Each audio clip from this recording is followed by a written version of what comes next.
What's up, everybody? This is the Sports Leak Podcast, back for another week. I'm your host, Alex Leak, and this is the 2024 NFL Mock Draft 2.0, my second mock draft of this offseason, and we're less than a month away from the draft, so things are really starting to heat up.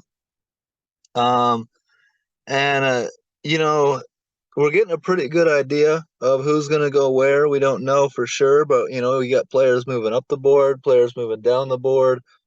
The Bears, we start with the Bears. They're the story of the draft, the number one overall pick for the second year in a row, and they traded away Justin Fields to the Pittsburgh Steelers for a sixth round pick. Not good, not great value for Fields in return. Um, But they did do Fields a favor on the way out. Sent him to a good franchise, a established franchise with a head coach that wins no matter what, and a quarterback in Russell Wilson who he can sit behind for a little bit and learn from. Fields' game is very similar to Russell Wilson's, so it's a great opportunity for Fields to go be the backup for a few. And if Russell Wilson doesn't work out, then it's a good opportunity for Fields to try and rebuild his image, his career in the league, in a great franchise like the Pittsburgh Steelers. So it's a win-win for Justin Fields. But for my Chicago Bears, I don't see it as a win-win because Justin Fields was getting better, was showing improvement, was you know building something, getting better each season really, and um, I would have built around him, and the number one pick is way more valuable than Justin Fields' trade value. So if you can move that number one pick, you get a bunch of draft picks, stockpile those picks, and build around Fields. Now you've got something that you're working towards. Now you've got, upgrade at offensive coordinator in Shane Waldron compared to Luke Getsy. Now you've got, you added DJ Moore last year in a trade. Now you bring in Keenan Allen this offseason. So you've got two legit weapons at wide receiver.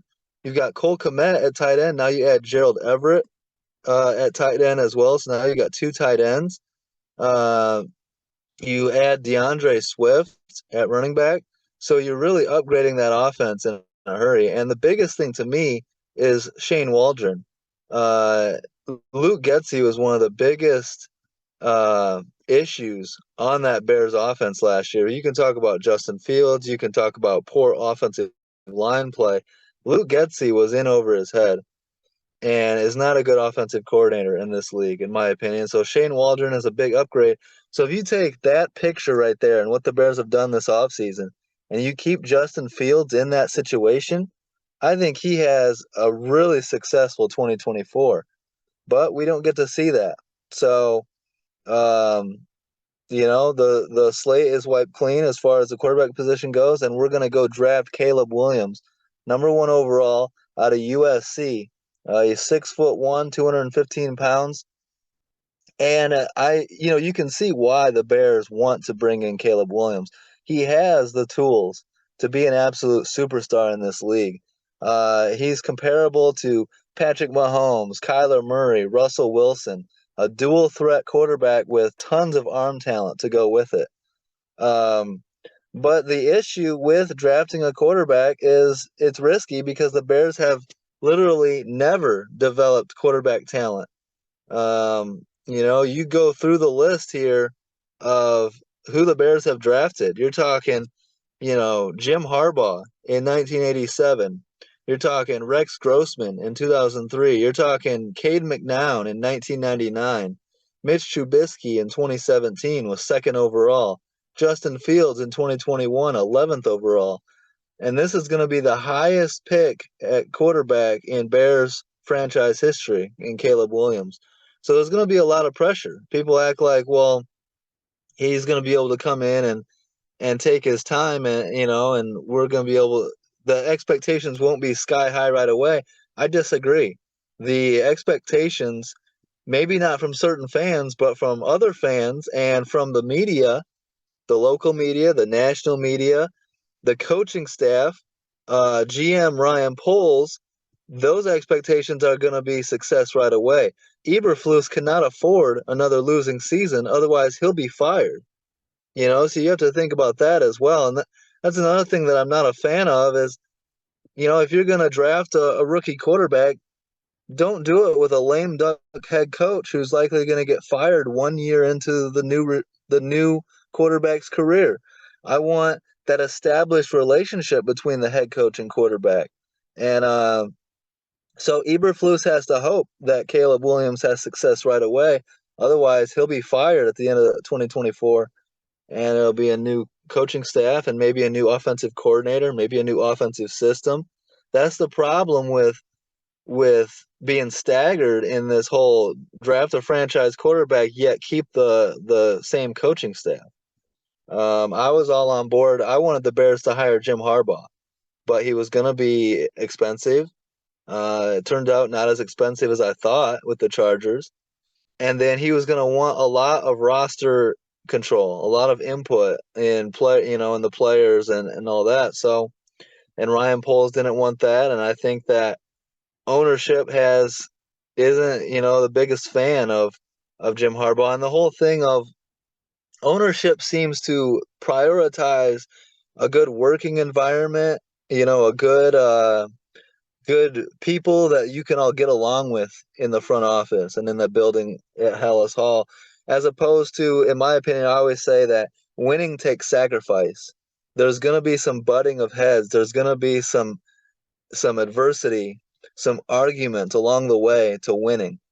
And, to me, I see Jim Harbaugh as there's a reason that he was the most sought after head coach coming out of Michigan this offseason, because he has won everywhere he's been, whether it's San Francisco, Stanford, Michigan. It doesn't matter. San Diego, right? It doesn't matter with Jim Harbaugh. He's a winner. And he's a quarterback developer. You'd think Andrew Luck, you think Alex Smith, Colin Kaepernick. He was the quarterback coach for Rich Gannon when he won MVP with the Oakland Raiders, and now JJ McCarthy, and we're seeing his stock go way up. So I wanted Jim Harbaugh. You bring in Jim Harbaugh and then draft Caleb Williams, I'm feeling a lot better. Not so much with Matt Eberflus, but I'm hoping that Shane Waldron provides a big spark on offense with his system. He's had success. He comes from Sean McVay's offense with the Rams and helping helping Jared Goff lead those Rams to a Super Bowl appearance. And then he was, credited with Geno Smith's career resurgence, right? Geno Smith being like comeback player of the year 2 years ago and bouncing back and getting the Seahawks to the playoffs and all that. So Shane Waldron is a much better offensive coordinator than Luke Getsy, and I hope that, he can help develop Caleb Williams, right? Because Caleb Williams, as great as he is, as great as he's been at USC, we've seen flashes of absolute dominance, absolute unstoppable ability, right? But we've also seen times of reckless decision making, turning the ball over, hanging onto the ball too long in the backfield, trying to make the home run play, the big play, and then that backfires, right? You throw an interception or you fumble and it's returned for a touchdown or something like that. And so that's where Caleb Williams is going to have to learn in Chicago that he doesn't need to make the home run play every time, every down. Just play within the system and make the right smart football play. Throw it away if you have to. Don't force anything. But it's hard when you've got that much arm talent. You think that you can make every throw. You think that you can fit the ball into the smallest of windows. And at the NFL level, those windows are even smaller because those defenders are faster and more talented than in college. So it's going to be an interesting transition. I can't say it's going to be a surefire home run, success, but Bears fans are excited as hell. I'm going to be in Detroit on Thursday night for the draft, so I'm going to watch this number one pick, get announced by Roger Goodell, and it's going to be exciting.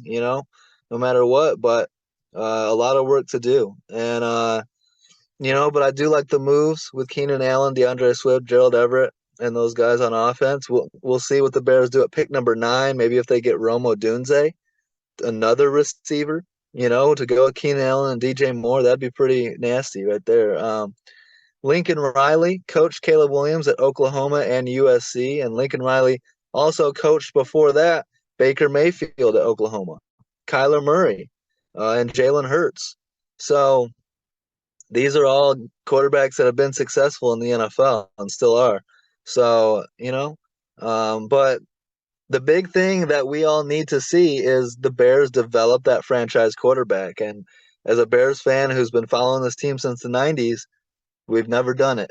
And even when we had someone like Jay Cutler, traded for him, we didn't build around him the right way. We never got the most out of him, right? And then one NFC championship game appearance. But, Chicago fans want more than that. And I think that's why they're excited about Caleb Williams and hoping that he can be the next Patrick Mahomes. And when you look at Mahomes with 3 Super Bowl championships already, that's what everyone wants. And so we'll see if it works out. But Caleb Williams, going to the Bears, number 1 overall pick, that's the worst kept secret in the entire draft. That's easy. Let's go to pick 2 with the Washington Commanders and Jaden Daniels, who I like a lot and is gaining a lot of momentum. He's moved up. A lot of people were talking about Drake May being the number 2 overall pick. And I was saying in my mock draft 1.0 that I like Jaden Daniels ahead of Drake May. And I've, over the time since then, I think I've been proven right, at least the way the narratives go. I don't see Drake May going number 2. I don't. I see Jaden Daniels. I still do. I see that. I think it's more obvious now than a couple of weeks ago. Jaden Daniels has really high potential, a lot like Caleb Williams. He's the reigning Heisman Award winner. And in 2023, Daniels combined for nearly 5,000 yards, 50 touchdowns, and just 4 interceptions. So there's a reason he won the Heisman. And he was thrown to guys like Brian Thomas Jr. and Malik Neighbors, but he made the most out of those dudes. He's a true dual threat quarterback with elite arm talent and underrated athleticism. He's the prototypical modern quarterback that you're looking for in today's NFL. He's gonna light it up, and I think that's the best pick for the Washington Commanders, and that'll get the fan base. You want to sell tickets, you want to have a packed stadium week 1. Draft someone like Jaden Daniels, and that fan base is going to be buzzing, right? And so that's going to be a lot of fun. Who they got? Don't they have Cliff Kingsbury over there at offensive coordinator with the Commanders? So, and then new head coach Dan Quinn as well. Yeah, Cliff Kingsbury. So, reason for optimism, reasons to be excited with the Washington Commanders for sure. With Jaden Daniels, I think that's the way to go. Honestly, I feel like that there's a chance JJ McCarthy could potentially go number 2 overall. Like his draft stock keeps going up and up, and he's got the full support of Jim Harbaugh as well. So, and a lot of people listen to what Jim Harbaugh has to say when it is talking about quarterbacks.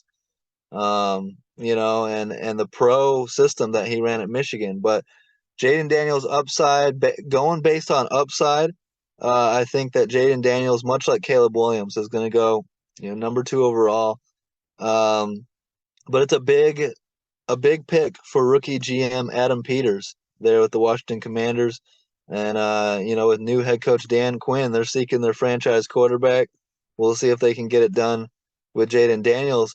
Peters has also added weapons around him. He bring in veteran quarterback Marcus Mariota, who can be a good backup quarterback and like that veteran consultant quarterback coach almost type of role for Jaden Daniels. Mariota, a former number 2 overall pick himself in 2015, and he's got 74 career NFL starts. So not a bad guy for Jaden Daniels to kind of lean on than that veteran presence of Marcus Mariota. Also, Adam Peters brought in running back Austin Eckler, which is a great ad to go with Brian Robinson, and then tight end Zach Ertz. You know, so I like what the Commanders are doing. You also get, you got Terry McLaurin, Jahan Dotson, De'Ami Brown, guys like that on offense. So the Commanders, they're building something for sure, and we'll see if they can hit a home run with the number 2 overall pick if they take Jaden Daniels. But I think he's going 2. I really do. I don't think McCarthy will go 2, and I definitely don't think Drake May will go 2. If there's any quarterback of the top 4, right? Caleb Williams, Jaden Daniels, Drake May, JJ McCarthy. If there's any quarterback of those top 4 that might fall, it's Drake May. Keep an eye on that. I know that people love Drake May's like size and Josh Allen comparison, but he's been struggling. He had a down 2023, and he had a rough pro day, and so people are looking at that and noticing that. So, in my mock, I don't have him falling too far, but a lot of people have Drake May going number 3 here to the New England Patriots, and to me, this is where the draft starts. What are the Patriots gonna do? You've got a new GM and Elliott Wolf, the GM role. You've got a new head coach, a rookie head coach in Gerard Mayo, never been a head coach before in the NFL. So, an adjustment period. The Bill Belichick era is over. It's a new regime here in New England. And what do they do here with the number 3 overall pick? Do they draft a quarterback at 3? Do they try to trade up to 2? And get Jaden Daniels potentially from the Commanders? Do they try to trade back? You know, and stockpile some picks, or do they draft a quarterback? And their current quarterback room is Jacoby Brissett, Bailey Zappi, and Nathan Rourke. And in my opinion, none of those guys are starting quarterbacks in the NFL. Jacoby Brissett has started games in the NFL, but he's nothing more than a 2 to 3 week bridge quarterback, for a rookie franchise guy. So, 4 or 5 weeks at most, but you don't want Jacoby Brissett starting all season long. That's going to be a lost season. You're looking at 5 wins, 6 wins at most with Jacoby Brissett, in my opinion. And the Patriots have a lot of holes, a lot of needs. So for my mock draft, there's a good chance here that the Vikings could trade up to number 3. I think the Vikings would be willing to offer a lot to trade up to number 3, number 4, number 5 to get J.J. McCarthy. They want J.J. McCarthy. But they have to also be worried that maybe New England takes J.J. McCarthy here. If you don't trade up to 3 with New England, and the Patriots could take J.J. McCarthy here.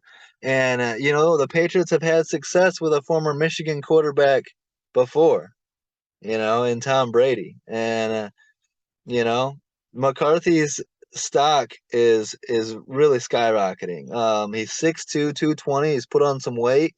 He's a winner, right? His starting record at Michigan, 27-1 with a national championship to go with it.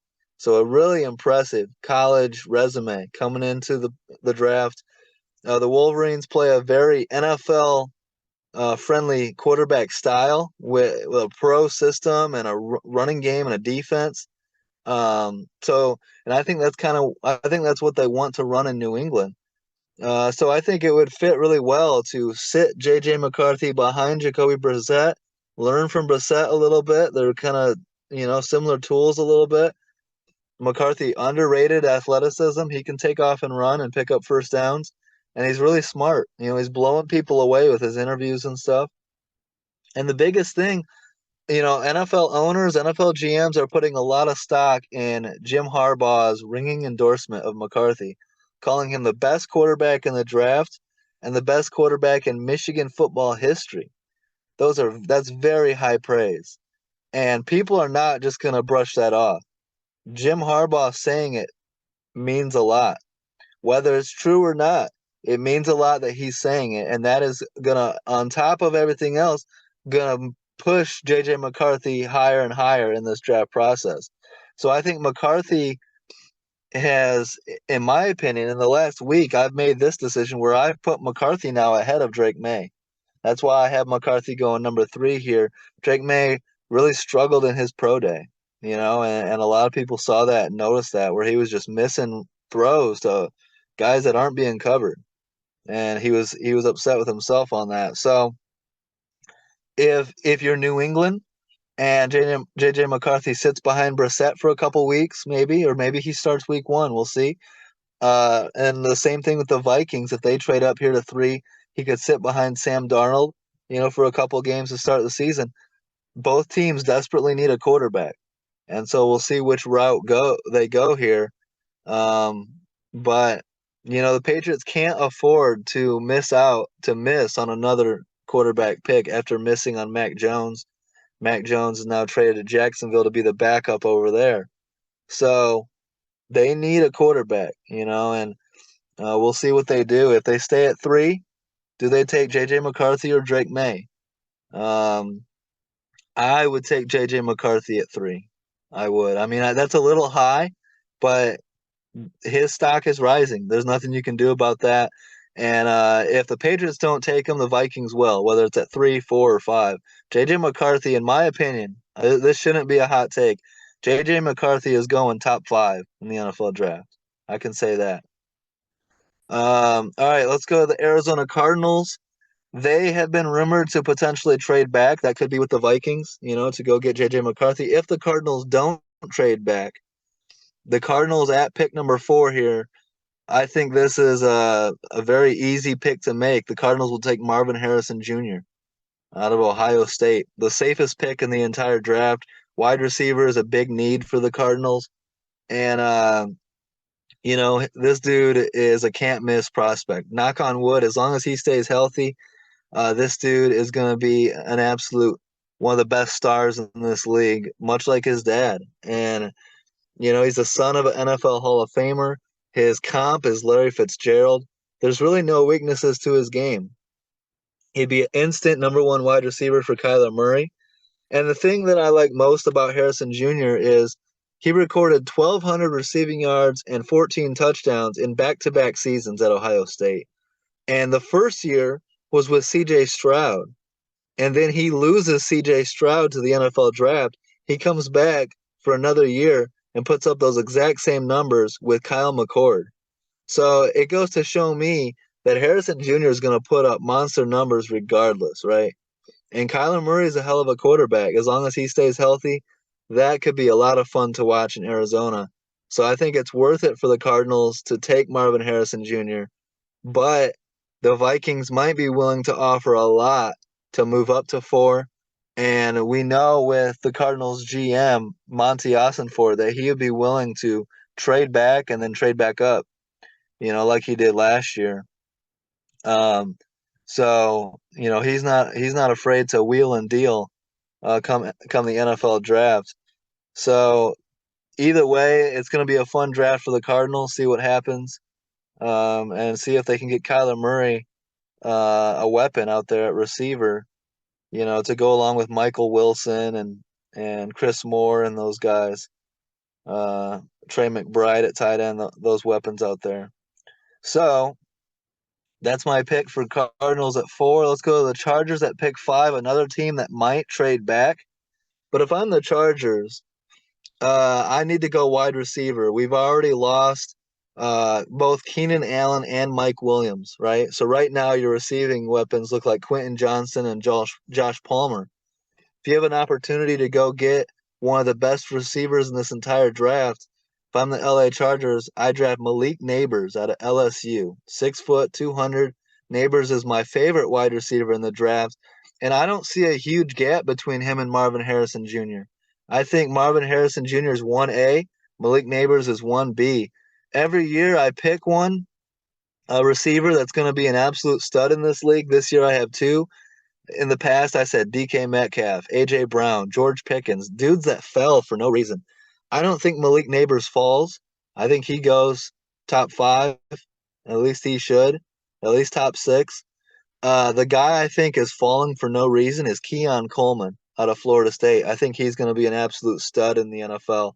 and I would take him in the first round. But everything I've been seeing is he's fallen to potentially the second round, or so. So, but Malik Neighbors, he's not falling. He's going to go at least top 6. I have him going number 5 to the Chargers. And how about what a weapon that would be for Justin Herbert to have Malik Neighbors, Quentin Johnson, and Josh Palmer as your top receivers. And Malik Neighbors is going to be an absolute stud. You think about Jamar Chase, Justin Jefferson's absolute superstars, receivers that came out of LSU. Malik Neighbors is in that same mold, and would be an excellent addition for Justin Herbert and the Chargers. But we'll see. New head coach Jim Harbaugh said at the combine that the most important position in football is the offensive line. So would he consider going Joe Alt here? You know what I mean, or something like that? Which I agree with him. You have to build the offensive line. You have to build the trenches to win at any level. And that's what he did at Michigan and end up with a national championship. Some anonymous reports have come out saying that Malik Neighbors might have some off the field issues and could struggle in a big city environment like LA. We'll see if that affects his draft status at all, but I think that's some BS. I think that Malik Neighbors is an absolute stud, and I'm not worried about any of that stuff. He's worth it. I think that any stud receiver is going to come with some baggage. You look down the line of Randy Moss, Terrell Owens, Chad Johnson. You could say the same thing about DK Metcalf, AJ Brown, George Pickens, all of them, right? Antonio Brown. But they're all worth it. They're all in their youth, when they're in their prime, those are absolute studs, So I would absolutely, and it would be great for Justin Jefferson to have a weapon like that. But Joe Alt is something to consider here as well. So let's go to pick 6, and this is another one where this is a very tough decision here for the New York Giants. They just paid Daniel Jones last offseason. They gave him 4-year, $160 million deal with $82 million fully guaranteed. If Drake May falls to number 6 here, I think the Giants can't pass that up. I think that Brian Daboll, who had a lot of success with Josh Allen in Buffalo, would see Drake May, see the comparisons, see the dual threat quarterback with good arm talent and athleticism, and say, I can win with that. And I think that Brian Daboll, GM, would convince GM Joe Schoen to be like, let's get Drake May here, despite how much we paid Daniel Jones. And hey, we can sit Drake May behind Daniel Jones, let him compete with Drew Lock for quarterback number 2, and slowly bring Drake May along. Drake May does need some development. He needs to work on his accuracy. He needs to, he had a down year in 2023. So learning from Daniel Jones, competing with Drew Lock and Daniel Jones, that could be the best thing for Drake May. But yes, I mean, his draft stock is falling because he struggled at times last year. Consistency was an issue. He struggled against Appalachian State. He lost to Virginia. He struggled against Pitt. He didn't play very well. He struggled against Miami. Like, he shows flashes, but he shows big issues in the same games. So consistency is an issue. Now, people are going to fall in love with his size and athleticism. He's 6'4", 225, and he can run a bit. But, he got to be able to be accurate. And he struggled a bit at his pro day. He missed multiple intermediate throws, was shaking his head, and said afterwards he missed some throws he should have made. And so you don't want to have a bad pro day like that. That should be a layup line. That should be an easy, where you're showing out for the scouts and the head coaches and the GMs. You shouldn't struggle at your pro day. And some people put too much into the pro day, but that's part of the reason that Drake May's stock is falling. Or the Giants could say, hey, we're happy with Daniel Jones. We're going to stick it out with Daniel Jones, see what he does in 2024. We brought in Drew Lock as a good backup quarterback in case Daniel Jones continues to struggle. We could give Drew Lock an opportunity. And maybe this is where at 6 you go and you draft wide receiver Rome Odunze or even trade back. So it's a tough decision for the Giants here with all that money wrapped up in Daniel Jones and needing to perform a lot better than they have, especially last season. But to me, it's a great spot for Drake May if he does fall to 6, where he can sit behind these guys and develop and compete and earn the starting quarterback position instead of just been handed it like in New England or like in Minnesota. Let's go to pick 7 with the Tennessee Titans. And if he's available here, the Titans are going to go. This is an easy pick. They'll run this pick uh, up to the stage and take Joe Alt from Notre Dame, the tackle, 6'8", 320, an absolute monster tackle. Joe Alt. He'll give Will Levis time and protection to get the ball out to those weapons: DeAndre Hopkins, Traylon Burks, Calvin Ridley, Tony Pollard out of the backfield. A lot of weapons in Tennessee. And I think the Titans know that they need to protect Will Levis, give him time so that he can get the ball out to those dudes.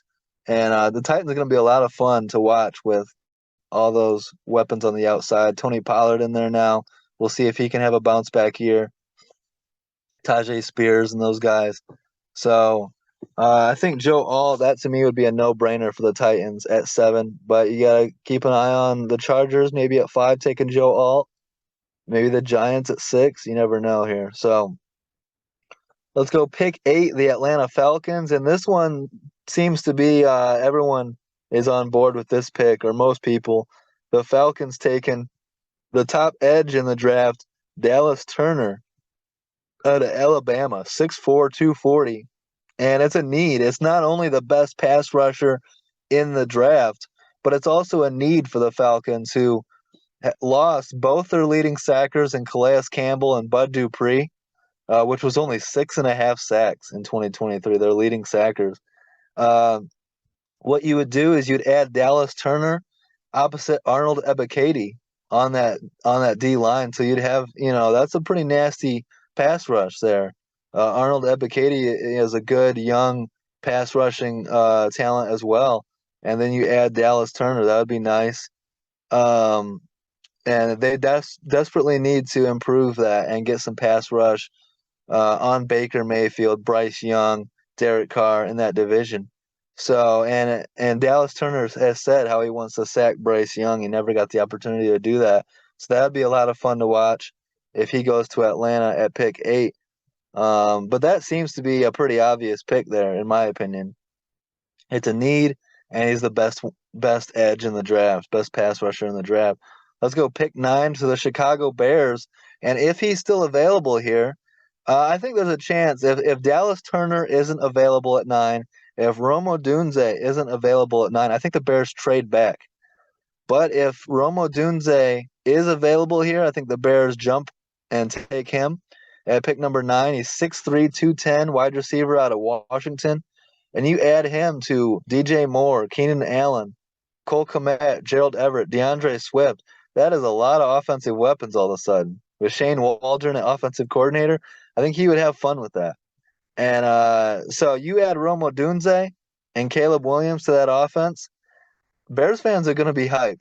And, that's going to be a much improved team if that's what happens. So that's going to be a lot of fun. And we'll see if Rome Odunze falls to 9, if Dallas Turner does, because then you could team up Dallas Turner with Montez Sweat, and that would be nasty as well on that D-line. Or you trade back, stockpile some more picks. The Bears do have needs, offensive line, pass rush, linebacker, across the board, secondary. So we'll see what the Bears do.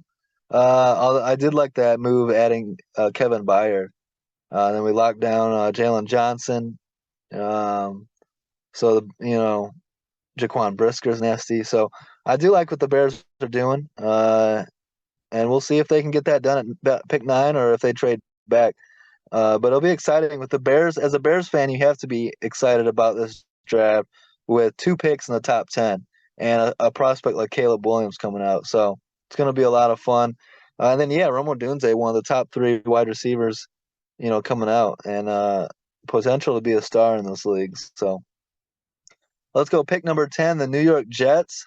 With after adding 2 starting tackles in Morgan Moses and Tyron Smith to protect Aaron Rodgers, they're gonna. I think Brock Bowers can't fall too far in this draft. So if he's there at 10, you add him for a weapon for Aaron Rodgers. Now you've got something, and you've got Garrett Wilson, you've got Mike Williams, you've got Breece Hall. Now you add Brock Bowers. You're really doing something on that offensive side of the ball. And the biggest thing is if you can keep Aaron Rodgers healthy, you've got a team that can potentially go on a deep playoff run, win the division, So Brock Bowers to the Jets, that'd be a lot of fun right there. Brock Bowers is going to be an excellent NFL tight end in my opinion. He's got really no weakness. He can block, he can catch. He's a team first guy. He's a great locker room guy. So whoever takes Brock Bowers is going to get a great prospect there. And then this is going to be interesting. Picks 11, 12, and 13 are all teams in desperate need of a quarterback. All 3 are potential trade-up options for one of these top 4 quarterbacks. You've got the Vikings, who are getting a ton of buzz about trading up to 3 or 4 or 5 to get J.J. McCarthy. You've got the Broncos, who desperately need a quarterback. They shipped out Russell Wilson, and took that huge salary cap hit. Unbelievable. And as of right now, their quarterback number 1 is Jarrett Stidham. That would be their starting quarterback. So the Broncos obviously have to do something here, whether it's trade up and take someone like Drake May if he falls, or maybe get lucky with J.J. McCarthy, or trade down and get like Bo Nix late first round or second round. You know what I mean? A lot of Bronco fans have been in on Bo Nix. Bo Nix has been getting those Drew Brees comparisons. And we all know how much success Sean Payton had with Drew Brees. So there's a natural Bo Nix, hype in there in Denver. We'll see if that's the move they do, or if they trade up for someone like Drake May or JJ McCarthy. So, but obviously a quarterback is a need in Denver as they start their rebuild. And then for the Raiders at pick 13, they need a quarterback. As of right now, they've got Aiden O'Connell and they've got Gardner Minshew, and that's okay. But I don't think you want to go into the 2024 season with just those 2. I think you'd like to have somebody else, someone like maybe a Michael Penix, or a Drake May, or a Bo Nix, someone like that. I think Michael Penix is getting slept on a lot. I like him. I like him ahead of. I could make an argument that I like Michael Penix more than Drake May. Like Drake May, I mean, I said today, and this is a bit of a hater talk, but I said my comparison for Drake May is he's a more mobile. What's his name? Why am I blanking on his name? He's a more mobile Mac Jones. Um, and that's not something that you want to hear, especially after Mac Jones just got traded to the Jaguars to be the backup quarterback. But Drake May's fallen a little bit, and so if you're the Raiders, you can get him. But I like Michael Penix to the Raiders. I think that would be nice. So we'll see on that. But 11, 12, and 13, those are all potential trade-up teams that need quarterbacks badly, that need a quarterback. So it'll be interesting for sure. But that's my mock draft 2.0, top 10. As we get closer to the drafts, 2 weeks away, a week away, we'll do multiple full first round mocks. But I'm still hammering out the details on these top 10s because there's a lot of movement and a lot of hype in these top 10s. So it's going to be a lot of fun. I hope you guys enjoyed this episode.